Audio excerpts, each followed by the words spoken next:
Jai.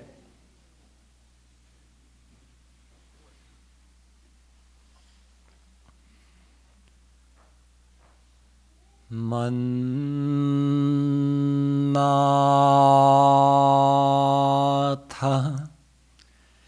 Shri Jagannatho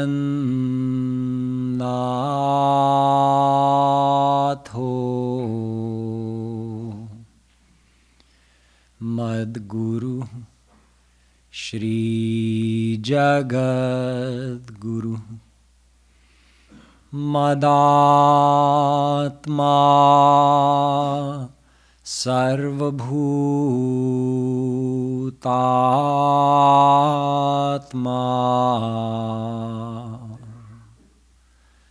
Tasmai Shri Gurave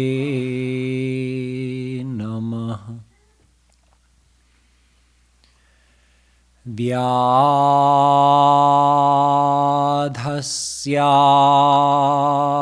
charanam dhruvasya chavayo vidya gajendrasya ka kubjaya kimunam rupamadhikam kim tatsudam no dhanam aho vakiyam stankalkutam jighansayapayadapyasadhvi lebhe gatim Triuchitam tatonyam kam vadayalum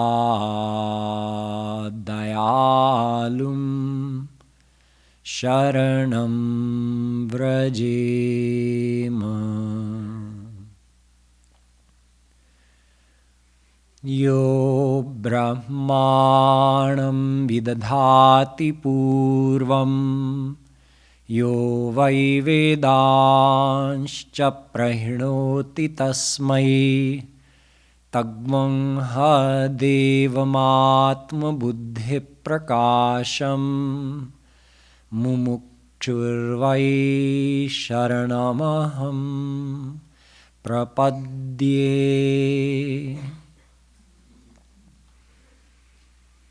We'll have a few minutes of Nam Sankirtan, during which time we can do Roop Dhyan.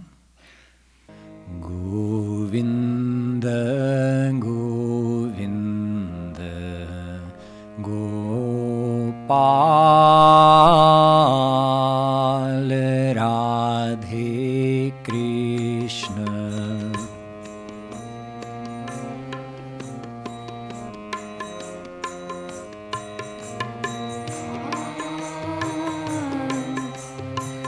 Radhe Krishna Govinda Govinda Gopal Radhe Krishna Govinda Govinda Gopal Radhe Govinda Govinda Radhe Govinda Govinda Radhe Govinda Govinda Radhe Govinda Govinda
अलबेली सरकार की।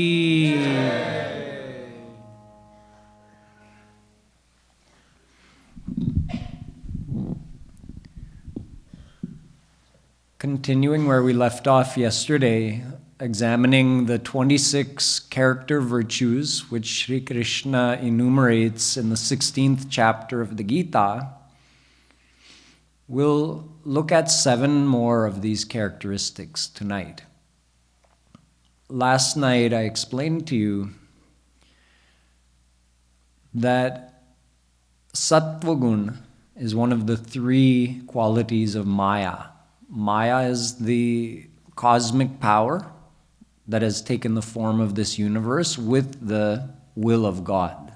God activates Maya, and Maya takes the form of the universe, or it evolves into the form of the universe.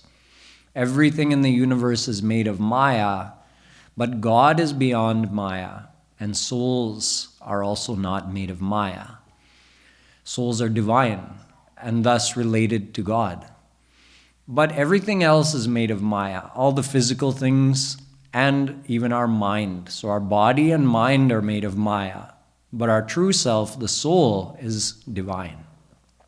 Because the mind is made of Maya, it has the 3 Mayic gunas, or qualities, inherently there, just as a part of it. They are Sattva, Raj, and Tam. Raj and Tam tend to take you away from God, and Sattva tends to take you towards God. This is why Sri Krishna calls the Sattvic qualities Daivi gunas in this chapter. Daivi meaning godly, related to God. And he calls Rajas and Tamas gunas Asuri gunas, which literally means demonic or devilish.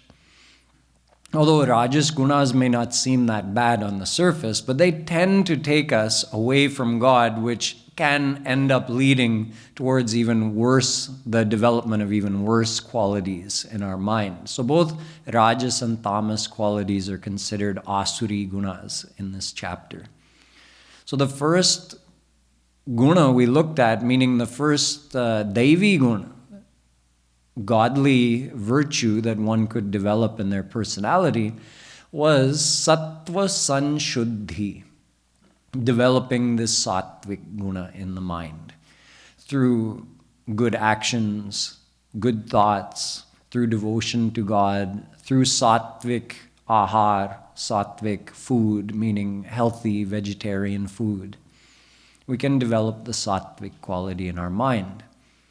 To help us with all of this, we can develop the second guna, Jnana Yoga Vyavasthiti, keeping the spiritual knowledge or tattva gyan in our mind all the time. Even Brahma Sutra says, Avritti rasa krid upadeshat.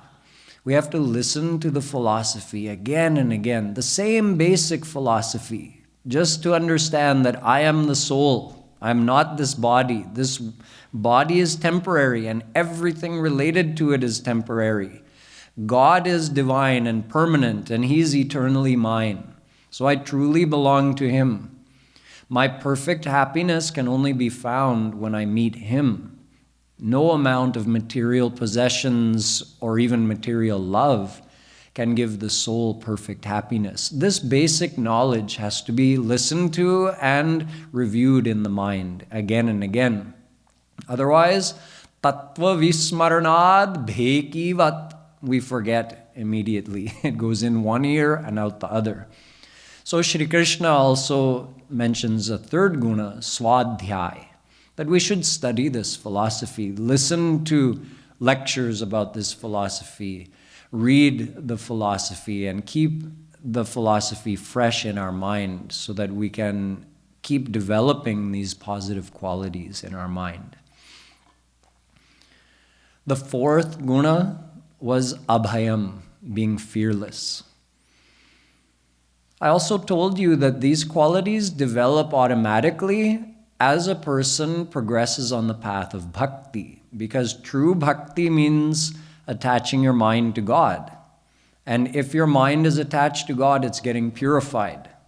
And if it's getting purified, that means sattvagun is increasing, rajogun and tamogun are being suppressed, which means all these daivi gunas are going to come in your mind anyway.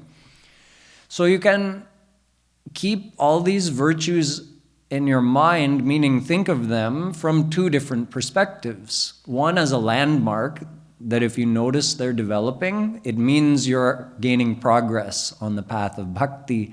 And from the other point of view, as something that in addition to your devotion to God, you could be aware of, that I should also think that this is a good quality I should try to put some effort into developing in my personality. So one of them I mentioned was abhay, being fearless. And most of us don't face situations that threaten us physically on a daily basis. But most of us do face situations that make us fearful on a daily basis. And generally that fear has to do with fear of failure or fear of embarrassment, fear of being humiliated or seeming incompetent. As I sit here before you, of course, there's a fear somewhere in my mind. Oh, what if I forget that shlok? Oh, what if I forget what I was going to say? I have all these points I want to cover. What if I forget? What will these people think of me? That fear is there, but if I focus on that fear, then I become paralyzed and I can't accomplish what I'm trying to accomplish. So we try to develop the virtue of fearlessness. We say, Jo bhi hoga, so hoga. I'll try my best. Let the chips fall where they may. I'm just going to give it my best shot. Along with that was the quality tej, which means a bright, positive attitude or outlook and an energetic quality to the personality. This is also a daivi guna. And the last one we looked at yesterday after Abhayam and Tej was Dhriti, which goes along with this, a sense of determination to accomplish what we've set out to accomplish, even if we don't quite know how we're going to get there, all the way there in the end. But we know that's the right goal. I want to get there, and I at least know that if I take these steps, I'm moving in that direction. So even if I can't see all the way to the end of the road, I'll at least take these steps. And when I get further ahead, then I'll also be able to see further ahead. And in that way, we keep going, just like on the path to God. We know what we have to do if we've been coming to Radha Madhav Dham or studying the books of Jagadguru Shri Kripaluji Maharaj. We're at least starting to get some idea of what we have to do if we want to attain God. So all we have to do is do it. Don't worry about how long it's going to take. How far do I have to go? How will I reach there? Just keep taking the necessary steps and we'll see how it progresses. Now tonight we'll move on to a few more virtues.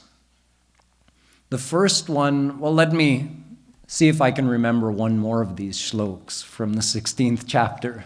I told you one of them, the first one yesterday. The second one is Ahimsa satyam akrodhas tyagah shantirapaishunam daya bhuteshvaloluptvam mardavam hrira chapalam. Phew. Only one more to go. So now we have a few more virtues to look at. The first one I'm going to take is actually from the first shlok. It's yagya. Now here yagya isn't restricted just to the act of doing havan, the Vedic fire ceremony. It means in general worship to God. Shri Krishna says this is a daivi guna. You see in this same chapter, the 16th chapter, he tells about the asuri gunas. And when he's describing that, one of the asuri gunas, or the bad qualities, is Ishvaroham. Aham Ishwar. I am God. He says the one who thinks that, he's developing bad qualities in his mind. And the one who has a worshipful attitude in his mind, he is developing the good qualities. If we feel, I am Ishwar, I am God, then we have no one to bow down to, no one to surrender to, no one to answer to. I will do whatever I please. There's no God who's going to give me the consequences of my actions. I am God, Ishvaroham. This attitude is obviously very damaging to a person's spiritual progress and could lead them to do really bad things in the world as well. But developing the attitude, even if it's with a very formal way of worship. See, here in Radha Madhav Dham, we teach Raganuga Bhakti, which doesn't emphasize much on the formalities. Very little formality added into the devotion, mostly just trying to meditate on the form of Radha Krishna and develop love for them and chant some kirtan. Okay, we do arti. On a few special occasions, we may do abhishek. Not many formalities. But let's say someone has a more formal approach to devotion to God, and maybe they don't even feel that much attachment in their mind to God. They're doing it because they feel it's the right thing to do, so they do some worship to God. That is also a good thing. Shri Krishna is saying at least वो मानते हैं कि भगवान है. They at least accept that there's a God and I'm smaller than him. If they're worshiping God, it means they're accepting I'm smaller than him. I have to surrender to him. I have to, although we don't teach fear in Raganuga Bhakti, At least that thought should be there. I should fear that if I do a wrong thing, I'll receive the punishment.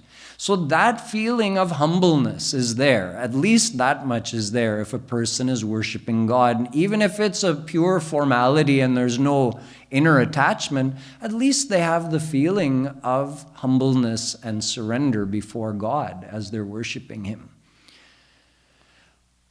But even though that is so, we should keep in mind that the true devotion is done from the heart. It's not just a physical formality. To illustrate this point, I'll tell you a story about a businessman, a Sethji, who was a devotee of God, and he used to start worshipping Krishna. He was a general devotee of God, and then he started worshipping Krishna, and it so happened that, it was just in his prarabdha, that around the time he started worshipping Shri Krishna, whatever little profit he had, whatever little he had saved up, he ended up losing all of that as well. He wasn't a very successful businessman. So someone told him, don't you know, you won't get money by worshipping Krishna. You should worship Durgaji. So he got himself a murti of Durga Mata. He set Shri Krishna aside. He said, you're of no use to me. I'm going to worship Durga Mata now. So he put Durga Mata front and center in his mandir at home, and he started doing puja of Durgaji.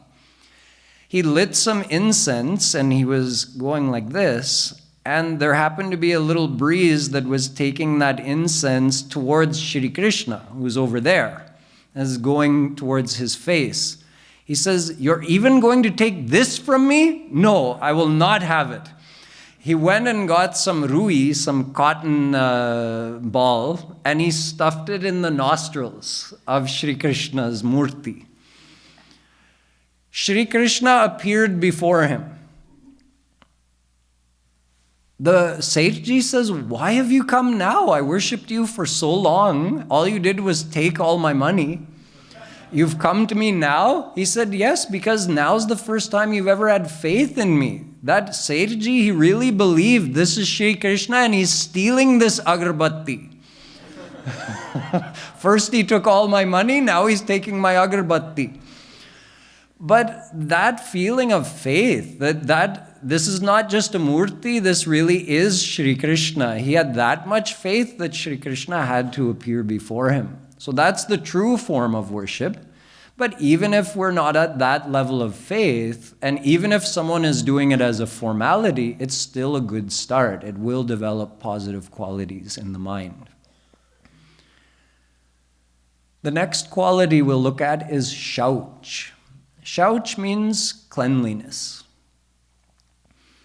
Of course, all of these qualities generally have to do with the mind, so we're talking about mental cleanliness. But physical cleanliness is also important.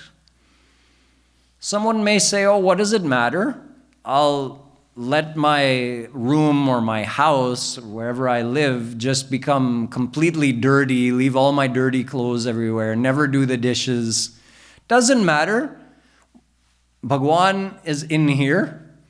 I just do my meditation, he graces me. Well, yes, this is true. That's correct.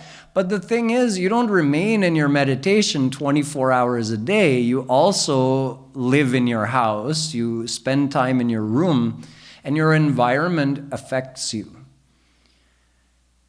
You see, we only have one mind, and even though we talk sometimes of compartmentalization in the mind, it doesn't really work in terms of devotion. That let's say someone wants to be doing devotion to God, they're trying to discipline their mind and attach it to God, and then on the other hand, in their worldly affairs, they become very careless. They don't clean the house. They don't clean their body. They don't wear clean clothes. Everything is falling apart. They don't do a good job at work. It means in order to do all those things, in order to allow all of that to happen, the mind is being very careless, lazy, apathetic. So with that same mind, you're trying to be careful in devotion, it doesn't work. All those bad qualities you're developing while interacting in the world, that's going to also spill over and affect your devotion. So even such a thing as keeping our body clean, wearing neat and clean clothes, we don't have to be fashionable, just neat and clean. Keeping the house clean, it also doesn't have to be up to date with the latest decorations or entertainments, but neat and tidy. It helps maintain a sattvic state of mind. So if we try to maintain a careful attitude in everything we do, to do everything well, then that helps maintain the sattvic quality of the mind, and that also boosts our devotion. It's all interconnected. This mind and body are very closely connected. Obviously, that's why I can feel that. My body's not alive. This is ये सब हमको धोखा है. We're all under the false impression that these bodies are alive. They're not. This is just material stuff. Because our soul is in the body, so the body is functioning and looking like a live thing, but it's not. As soon as you remove the soul, the body is just a lifeless thing. But soul and mind permeate this body, so the body has consciousness. That's why I can feel all over, from head to toe. I can feel everything in my body. So there's a link between the body and the mind is also adhyast in the soul. So all three are together. They're very entwined together. That's why what we do with our body affects our mind, and what we do with our mind affects our body. So even if our main goal is to increase our devotion, we still have to take care of our body and our environment and try to maintain a sattvic attitude. The next quality is ahimsa, a famous quality of the Gita, which I am actually surprised more people don't see the irony in this. That ahimsa is being told by Shri Krishna as a quality, that is a daivi guna. Ahimsa means non-violence. And to whom is he telling that you should develop ahimsa in your mind? To Arjun. And why is he talking to Arjun? Because Arjun has said, I don't want to fight this war. And Shri Krishna is telling him, no, you have to fight this war. But by the way, ahimsa is a good quality. And people say, what is Gita about? Oh, it's about ahimsa. The whole Gita is about convincing Arjun to fight the war. So what is ahimsa really? It's obviously not physical non-violence, because physically that's not realistic.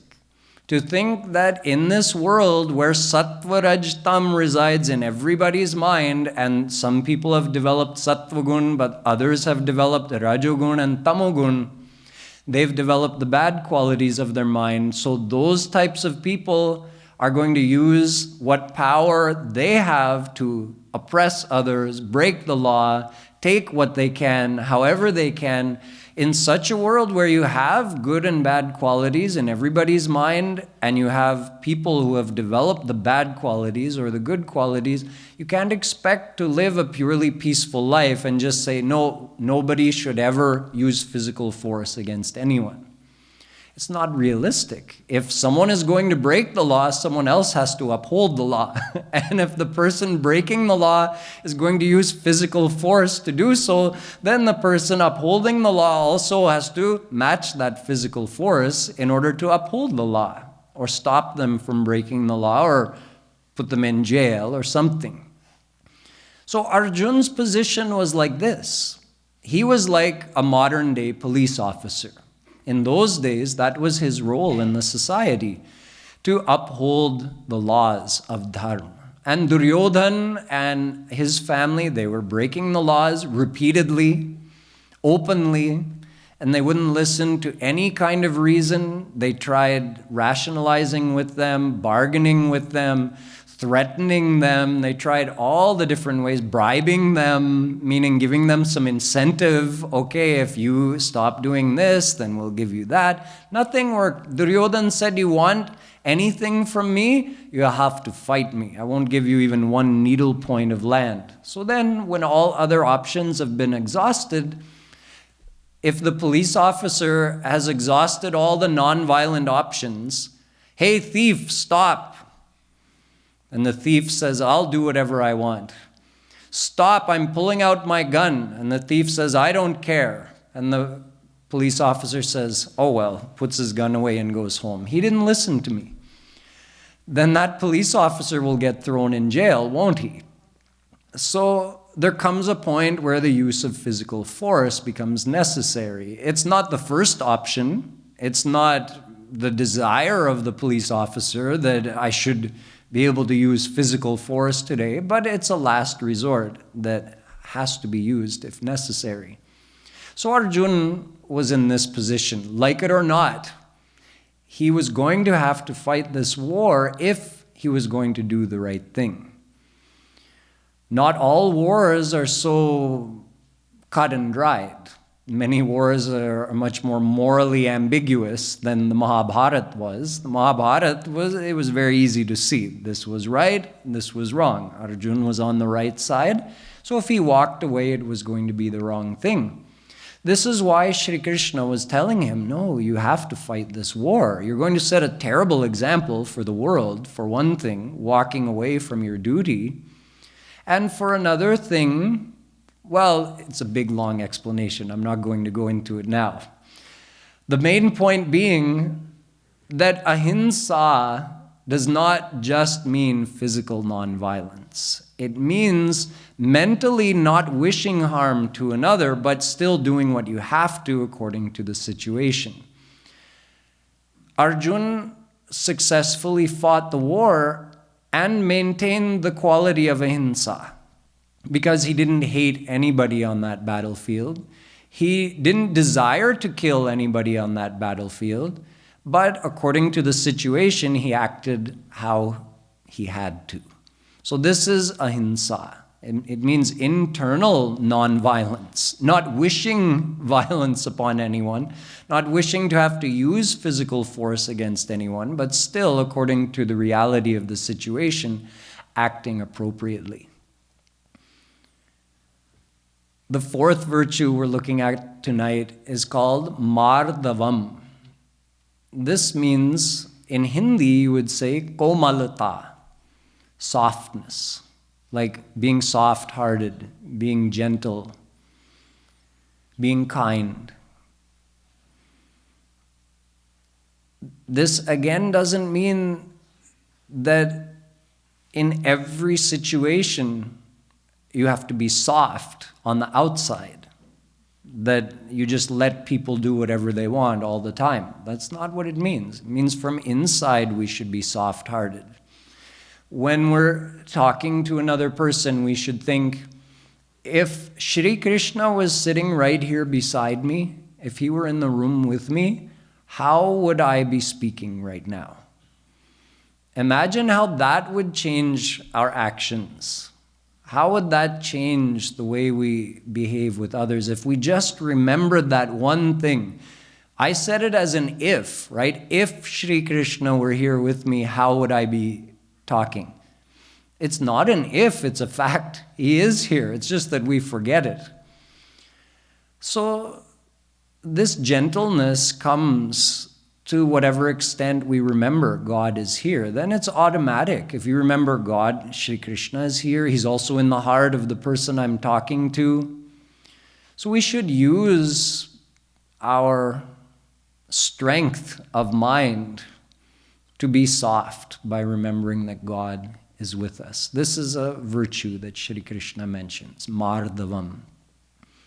You probably know someone who is kind-hearted, soft-hearted, very gentle, yet also can stand their ground when they need to. So it's okay to be both things, but from inside we have to be soft. Next comes Satyam, truthfulness.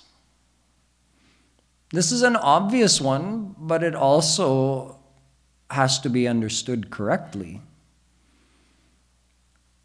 Satyam doesn't mean you have to absolutely tell the truth in every single situation. What if you're walking down the street and you see some criminal chasing a helpless person down the street, and that person runs down an alley and hides. And the criminal comes running by and sees you and says, "Hey, where did that person go? Did you see them?" So, and you're thinking, in Gita, Shri Krishna says Satyam. So if I don't tell the truth, is it wrong? No, in this case, it would be wrong to tell the truth. You'd be aiding and abetting a criminal act. So you would lie. You would say, "No, I didn't see anything." Or he went that way when he actually went that way. So we can't just take it blindly. We have to really think about how does it apply. In everyday conversations, it's not always the right thing to tell the truth. What if telling the truth would unnecessarily hurt another person's feelings? It's okay. Withhold something. Don't tell the exact truth. It's not going to it's not going to cause them any harm. You're just sugarcoating it a little bit. You're just trying to avoid hurting their feelings. That's okay.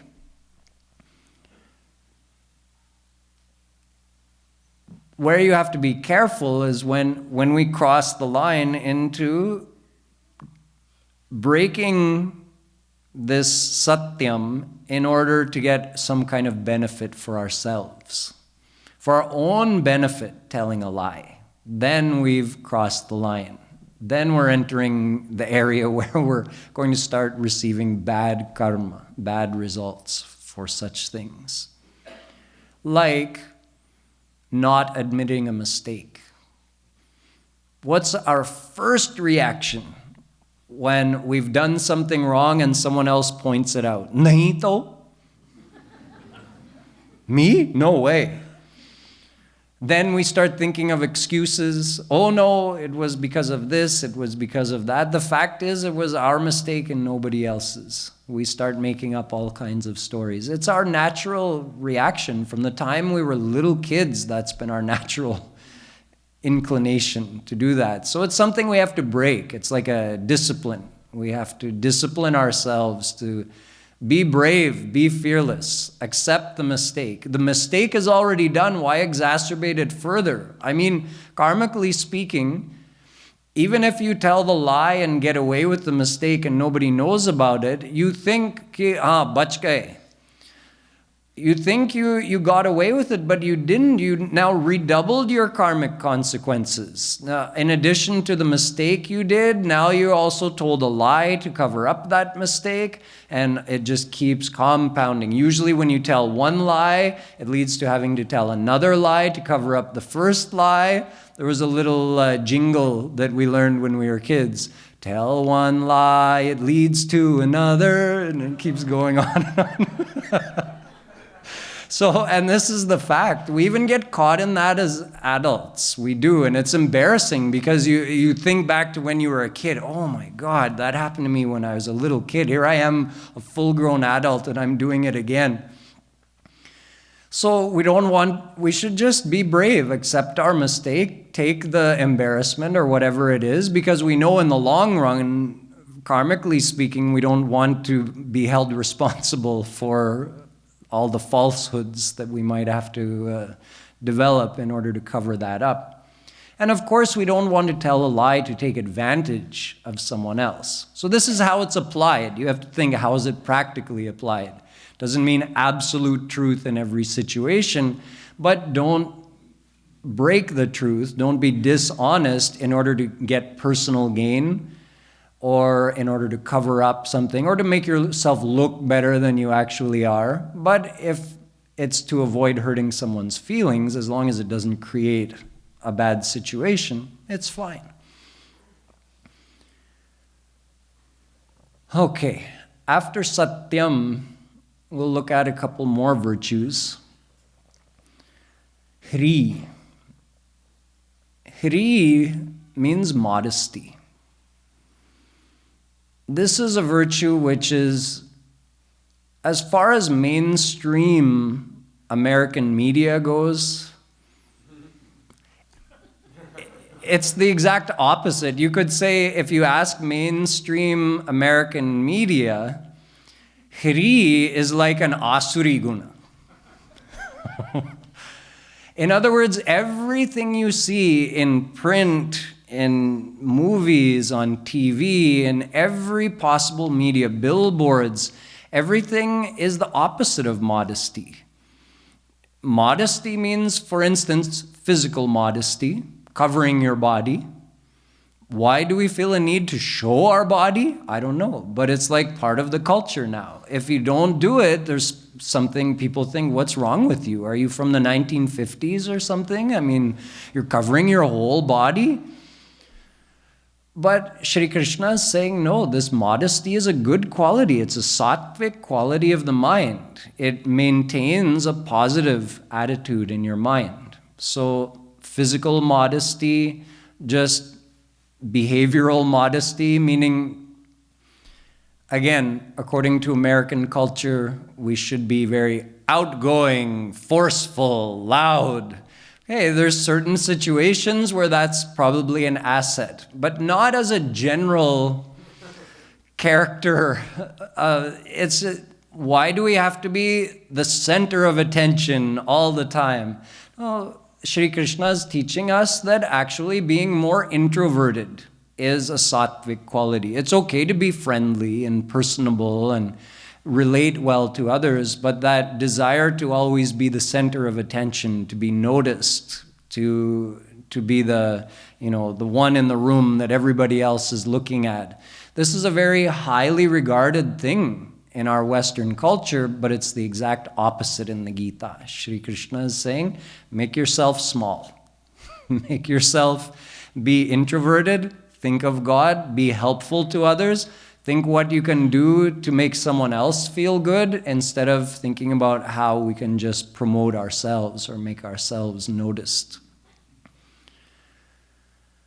Apaishunam is another very important virtue. Before that, let me get to one other one. Arjavam. Arjavam means straightforwardness. Straightforwardness in behavior, like being simple-hearted, being the opposite of crafty, like we say char sobis. The opposite of being crafty and cunning. We should be simple-hearted and straightforward. Again, we have to think of, how does this apply in real life? There may be times where we have to use our craftiness or our cunningness to escape some dangerous situation. Like the time the dog went on safari with his master. If you've heard this one, don't tell the punchline. He went on safari with his master and he got a little separated. He was chasing butterflies here and there. And he realized, oh, where did my master go? I don't know. And he felt tired, so he just lay down there in the jungle. Well, as he's lying there, a lion starts approaching. And this lion is licking his chops like he's about to make a meal out of this dog. So the dog thinks quickly. And he sees some bones over there, so he grabs one of those bones and starts gnawing on it. And when the lion came close enough, he just said to himself, pretending like he didn't know the lion was there, that, oh boy, this was sure one tasty lion. I can't wait until I find another one. So the lion stopped and quietly started going away. The dog figures, okay, I'm safe. But there was a monkey in the tree, and this monkey lived in the jungle and had to deal with this lion every day. So he thought, here's a chance for me to ingratiate myself to this lion. He's going to owe me one. So he went and caught up to the lion and told him the trick the dog had played on him. The dog noticed this whole interaction, and now he sees the lion coming back towards him with the monkey riding on his back. So now he's thinking, oh boy, what am I going to do? But he thought quickly again. When the lion came close enough to hear him, he again said to himself, I sent that monkey out half an hour ago to find me another lion, and he's not back yet. Again, the lion turned around, but this time the monkey was in big trouble. So it's okay to use your cunning if you need to. Use your intelligence to keep yourself from some kind of a dangerous situation or to keep yourself from getting taken advantage of. But Jagadguru Shri Kripaluji Maharaj, he says, we have this buddhi, we have this intelligence. We should use it, yes, but use it to keep from getting tricked or fooled by others. Don't use it in order to fool others. So use it to keep yourself from getting taken advantage of from others. Don't use it to take advantage of others. So it's okay to use your buddhi, but just not to take advantage of others.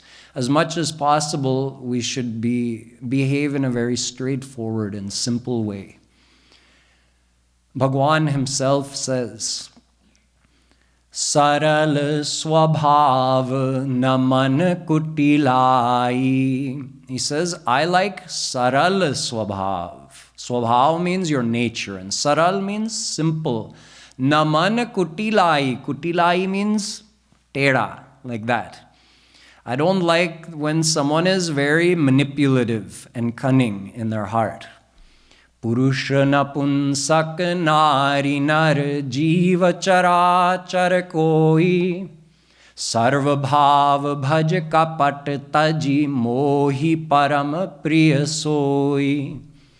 Bhagwan Ram says, anyone, whoever they may be, man, woman, anybody, if they worship me wholeheartedly and leave all dishonesty and cunningness, then mohi parama priya soi, that person becomes supremely dear to me.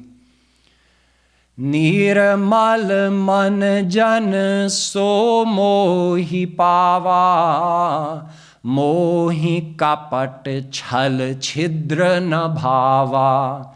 A pure-hearted person can find me, Bhagwan Ram says, not the one who has kapat chhal, the one who uses his intellect to try to fool me or others.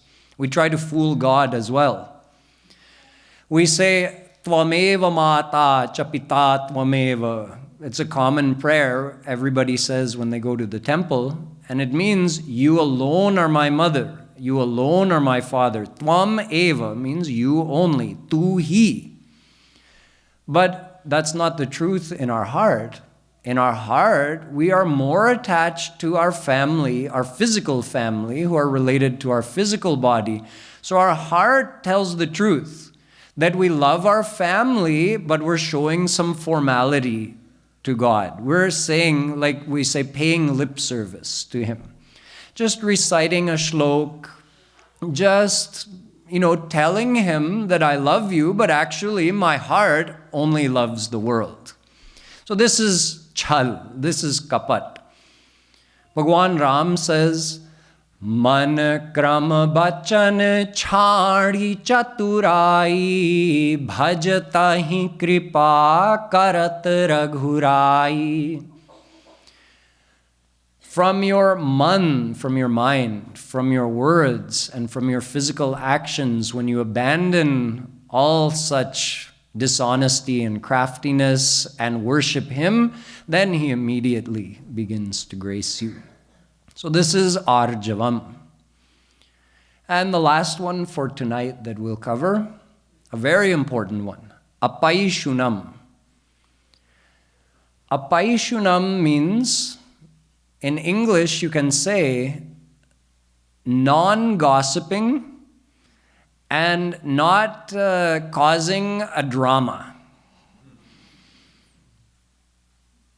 You can say this quality, apaishunam, it's the exact opposite of a 24-hour news station. What do? Whatever gossip they get, repeat it as many times as possible and as little a time as possible, and then sensationalize it, over-dramatize it. This is the opposite of apaishunam. Shri Krishna says in our personal life, we have to be the opposite of that news station. Gossip, in other words, we should be the place where that good news story comes to die. When that juicy little tidbit of gossip reaches us, it doesn't go any further. That's apaishunam. When we're dealing with a situation, we take it as it is. We don't over-dramatize it, that, oh, this person is like this and that person is like that. Because we do have to deal with difficult situations. We can't just have our head in the sand and act like everything is good all the time. No matter where we are in the world, even in an ashram, we have to resolve certain situations. So they're best resolved when we keep the drama out of it and just deal with things in a respectful and calm way. Jagat Guru Shri Kripaluji Maharaj goes to the point of saying, in fact, we should not even, never mind criticizing someone else out loud, which we tend to do behind people's backs, right? That's also a form of gossip. When someone does something we don't like, or they have a personality trait we don't like, instead of going to that person and dealing directly with them, we tell somebody else. And then we tell somebody else. It makes us feel better, like we're getting more people on our team. Because that person is wrong. They have that fault. They're very wrong. They did this thing to me. They're bad. Now I want all these people on my team. So we tell as many people as possible about that person, but we haven't resolved the situation. The situation was between me and that person. So either I forget about it, I decide, you know what, I can live with this. It's not a big deal. Forget about it. Or I say, no, I can't live with this. I need to address this situation. So go directly to that person, not when I'm angry, but when I've thought about it and I'm cool, and I go and in a respectful and polite way, thinking about their feelings and how my words are going to affect them, I address the subject with them. Even if someone does that, Jagat Guru Shri Kripaluji Maharaj takes it a step further. He says we shouldn't even mentally be looking into the faults of others. We have more than enough in here to keep us busy 24 hours a day. If we want to fault find, look in here. He says that the sure sign of one's own impurity of heart is the degree of fault finding we do in another. However much time we spend fault finding, that's how impure our own heart is. Because we tend to see according to how we are. Why not see the virtues in another person? We're all full of faults, certainly, but we all also have virtues. We have both. So why do we focus on the faults of others? Think about how our mind works, about how sad that is. That when we think of others, maybe you can analyze yourself tomorrow or for the rest of today. When we think of others, when you're thinking about another person, how often are you actually thinking about the virtue and thinking, oh, I should be more like that. Wow, this person has this great quality about them, compared to, oh, this person is like that. Oh, that's really annoying. I bet 95% of the time we're on this side. We tend to focus on the negative. Why? That's the state of this. That shows us. You know, like State of the Union address of the president, he tells us the state of the country. That's the state of our heart. We can measure it ourselves. So when that's our inner state, it means we have more than enough to deal with in here. Now, why does Sri Kripaluji Maharaj say we shouldn't even look into the faults of others? There's two main reasons. The first is that when we're looking into the fault of another, we're actually imbibing that same quality more into ourselves. That's the way our mind works. Whatever we dwell upon, it enters our mind and becomes more a part of us. So the very thing we despise, we're becoming more like. And secondly, when we're looking into the fault of the other, we're thinking, they're like that and I'm better. In other words, we're developing our vanity, which is the opposite. Vanity is a rajas or tamas quality. Humbleness is a sattvic quality. So the feeling of, I also have that fault. I also have many things I should try to improve on. That feeling of humbleness brings us closer to God much more quickly and helps us. That's like the foundation for developing all these other good qualities. So for this reason, Shri Kripaluji Maharaj says, even if the other person is bad, sachmuch bura hai, nindaniya hai, worthy of criticism, nonetheless, why should you do that with your mind? He's worthy of criticism, okay, let someone else do it. Why sacrifice your mind for that? Because it is a sacrifice. Now you've put your mind in that fault. In order to do that, you've had to forget God, forget Radha Krishna. Now you're bringing all this stress into your own mind. It's truly a sacrifice. So although it sounds like a very selfless thing to do, that this person deserves criticism and I'm willing to sacrifice my mental state in order to do it, Shri Kripaluji Maharaj says, no, don't be the one. Even if the person deserves criticism, even if they really are bad, don't put your mind in that. Keep your mind in something positive. If a situation needs to be dealt with, that's another thing altogether. You have to deal with it. It's fine. But 99% of the time, it's not a situation we ever will deal with. It's just something we keep dwelling on in our own mind. And if you dwell on it long enough, it ends up coming out of the mouth as well. How many times has it happened to me that I was thinking and thinking about another person's fault and also thinking, I'll never say this to them. But then something happens that pushes that button one day and out it comes. And I think, I never meant to say that, but I thought it so many times, eventually it came out. So this quality is a very important one to develop, this quality of apaishunam, non-gossiping, not trying to look for drama or sensationalizing a situation, and to take the whole thing a step further, how our Guruji has taught us not to even fault find in another person, not to even look into their faults, but instead to acknowledge our own shortcomings and try to look into the virtues of other people. Honor their virtues, admire them for their virtues, and try to develop those virtues in ourselves. So further ahead, what other virtues Sri Krishna tells us, we'll learn about tomorrow. Boliye Vrindavan Bihari Lal Ki